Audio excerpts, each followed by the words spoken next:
भगवान एक बार मत्स्य अवतार धारण किए थे राजा। कब?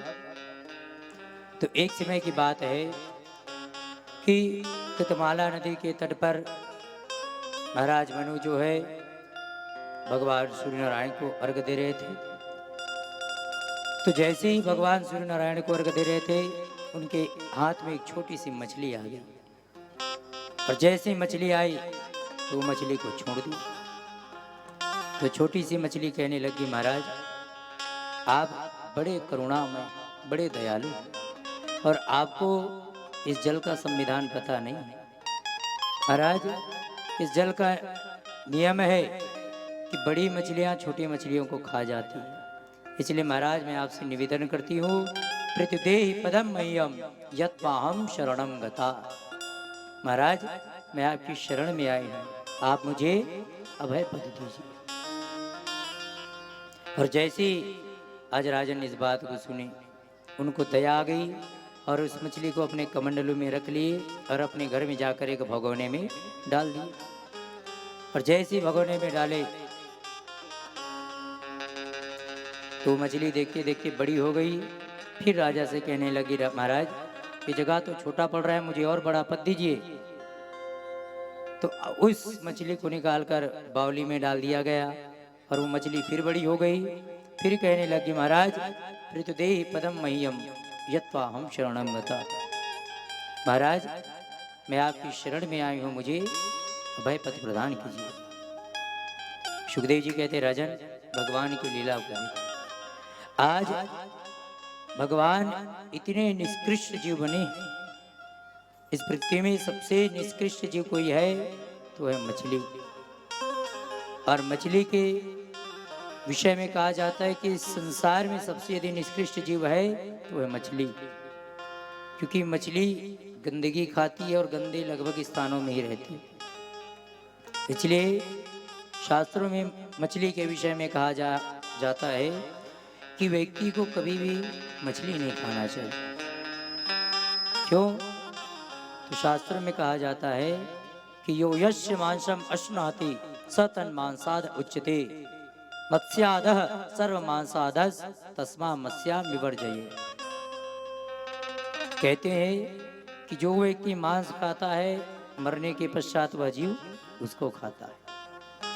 लेकिन कहा जाता है कि जिस व्यक्ति ने एक बार मछली खा लिया तो समझ लिए संसार में जितने भी जीव है उस सब के मांस को खाने का पाप लग जाता है। इसलिए मछली कभी भी भूलकर नहीं खानी चाहिए। तो आज वो मछली कहने लग गया, महाराज मुझे अभय पद दीजिए। तो आज महाराज उसको निकाल कर नदी में डाल दिए। जैसी नदी में डाले फिर बड़ा होने लग गया। तो उस मछली को निकाल कर फिर समुद्र में डाले और समुद्र में गए, इतना भयंकर विशाल स्वरूप को धारण कर लिए। तो देखते देखते पूरे आज समुद्र को घेर लिए भगवान। सुखदेव जी कहते, राजन ये कोई नहीं बल्कि स्वयं साक्षात भगवान है जो मत्स्य अवतार धारण किए हैं। बोले मत्स्य अवतार भगवान की जय। और इतने बड़े मछली बनने के पश्चात आज भगवान राजा से कहते, राजन प्रतिदेहि पदम मह्यम यत्वा हम शरणम गता। राजन मुझे बड़ा पद दीजिए, ये समुद्र है, यहाँ पर बड़ी बड़ी मछलियां हैं, मुझे खा जाएंगे। आज भगवान कितनी बड़ी मछली बने। तो कहा जाता है, मत्स्य पुराण में वर्णन आता है कि भगवान पूरे 1,00,000 योजन लंबी चौड़ी मछली बने। और 1,00,000 योजन को कहीं किलोमीटर में डिवाइड किया जाए तो भगवान पूरे 12,00,000 किलोमीटर लंबी चौड़ी मछली बने।